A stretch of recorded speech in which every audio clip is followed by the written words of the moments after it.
Okay, तो तुम लोगों ने ब्लैक मैजिक के बारे में तो सुना ही होगा। तो ऐसे ही एक वीडियो मेरे सब्सक्राइबर ने मेरे को सजेस्ट की थी देखने के लिए, और उस वीडियो का नाम था Kolkata black magic story with photo proof by SRP stories.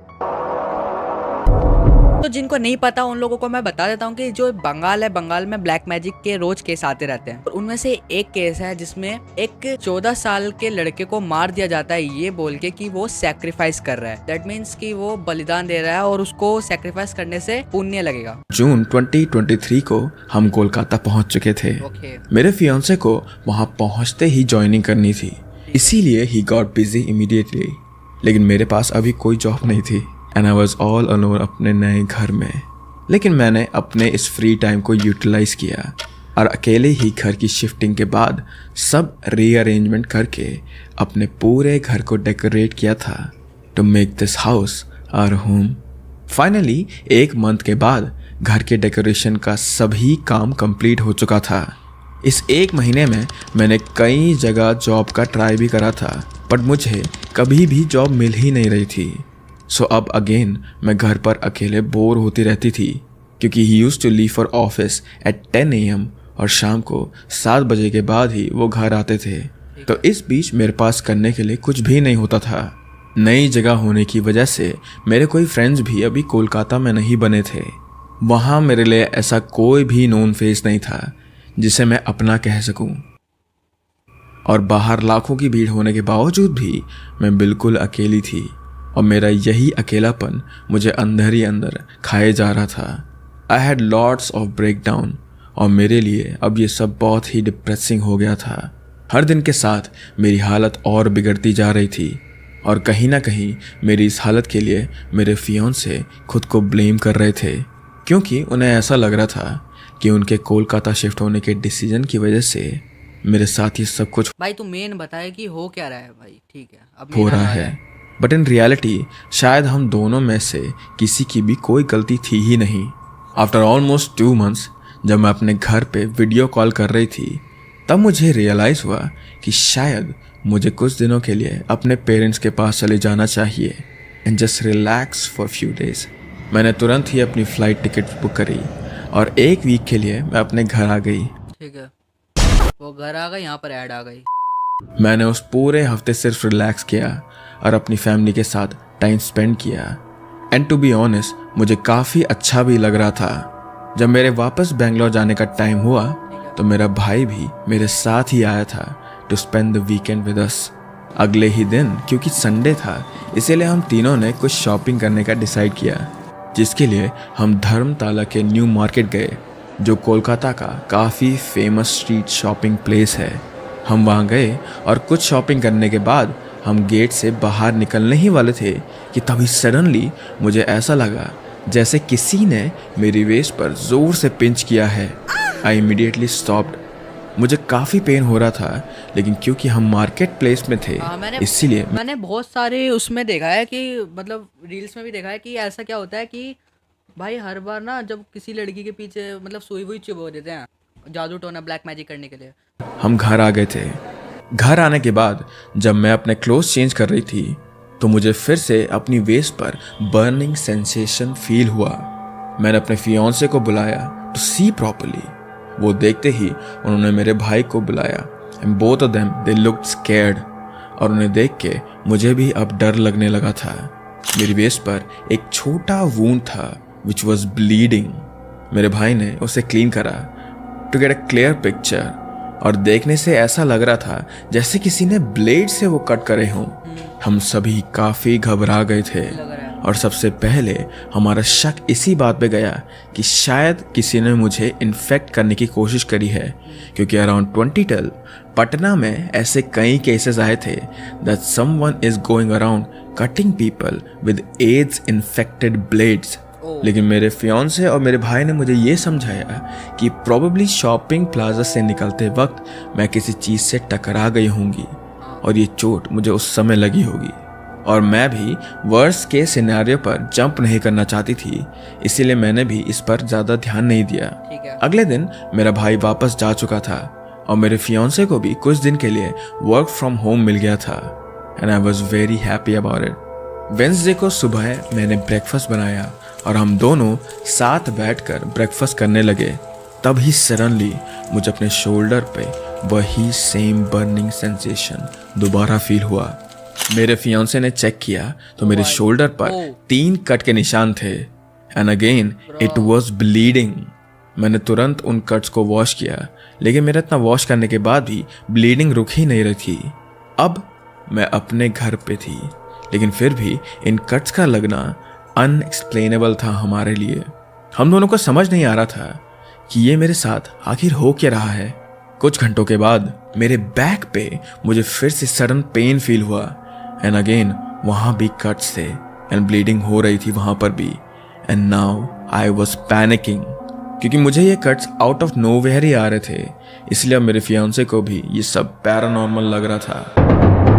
अबे भाई यार, इतना गंदा साउंड एकदम से, प्लीज। उन्होंने इन वुंड्स पर होली वाटर डाला इन होप्स कि शायद उससे मुझे कुछ रिलीफ हो।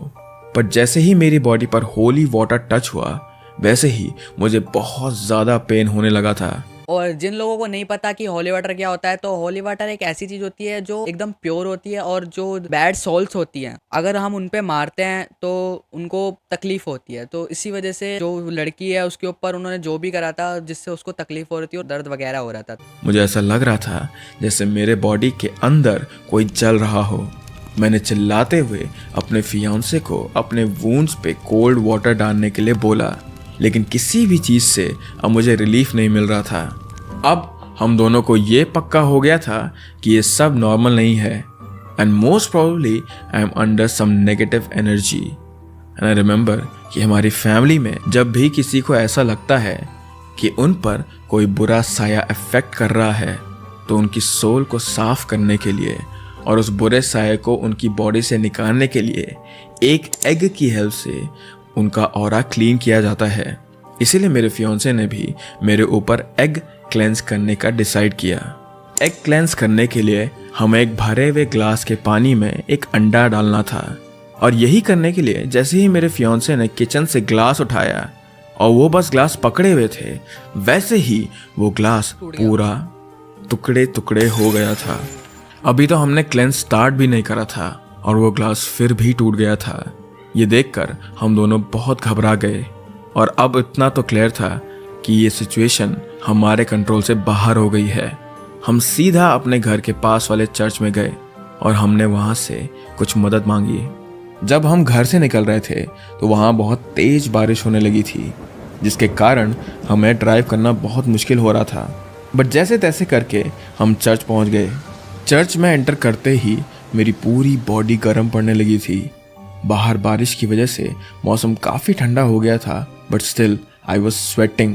हमने कुछ देर वहाँ प्रीस्ट का इंतज़ार किया, और उनके आते ही मेरे फियांसे ने उन्हें सब बता दिया जो भी मेरे साथ हो रहा था।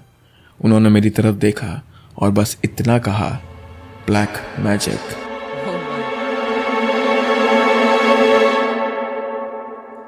और इतना बोलकर वो मेरे फियांसे की तरफ मुड़ गए।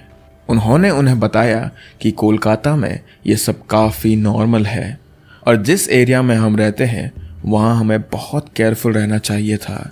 ये सब बताने के बाद उन्होंने मेरे लिए कुछ प्रेयर्स करी, और प्रेयर के time I was feeling normal. लेकिन जैसे ही उन्होंने मेरे फोरहेड पर क्रॉस रख के प्रेयर स्टार्ट करी, मेरे सर में अनबेरेबल पेन होने लगा था और मेरी आंखों से आंसू आ रहे थे। कुछ ही मिनट के बाद मैं बेहोश हो गई थी, क्योंकि मुझे दर्द इतना ज़्यादा हो रहा था। कुछ देर बाद मुझे होश आया, और तब प्रीस्ट ने मुझे पानी दिया, जिसके बाद मुझे बेटर फील तो हो रहा था।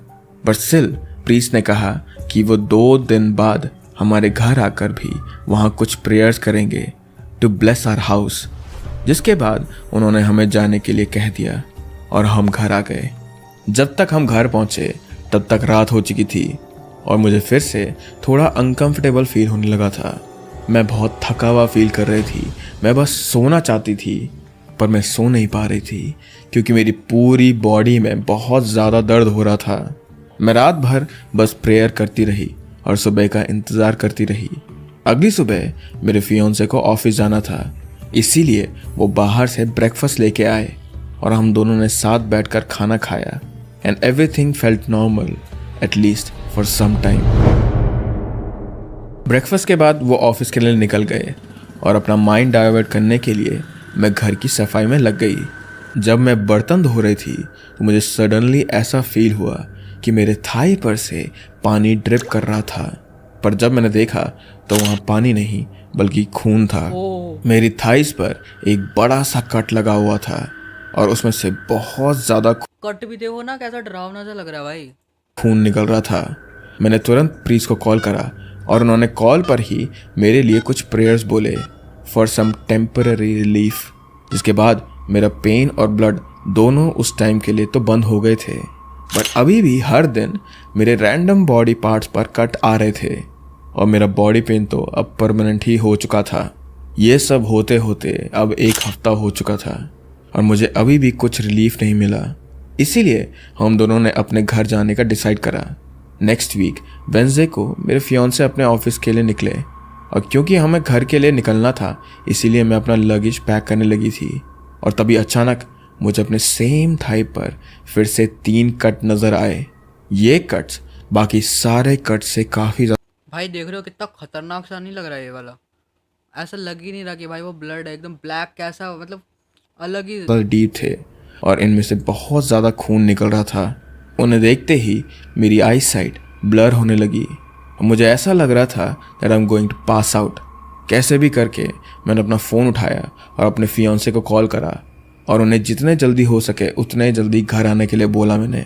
उनके घर आते ही आई जस्ट लॉस्ट इट। मैं बस ज़ोर ज़ोर से रोने लगी क्योंकि मुझे बहुत हेल्पलेस सा महसूस हो रहा था। हमसे जो हो सकता था हम वो सब कुछ कर चुके, लेकिन फिर भी कुछ ठीक नहीं था। घर वापस आने से पहले हमने एक और चर्च में जाने का डिसाइड किया। वहाँ जाकर हम वहाँ के प्रीस्ट से मिले और उन्हें भी हमने सारी बातें बता दी। उन्होंने मुझे एक क्रॉस दिया और उसे तब तक अपने पास रखने के लिए बोला जब तक मुझे रिलीफ न मिल जाए।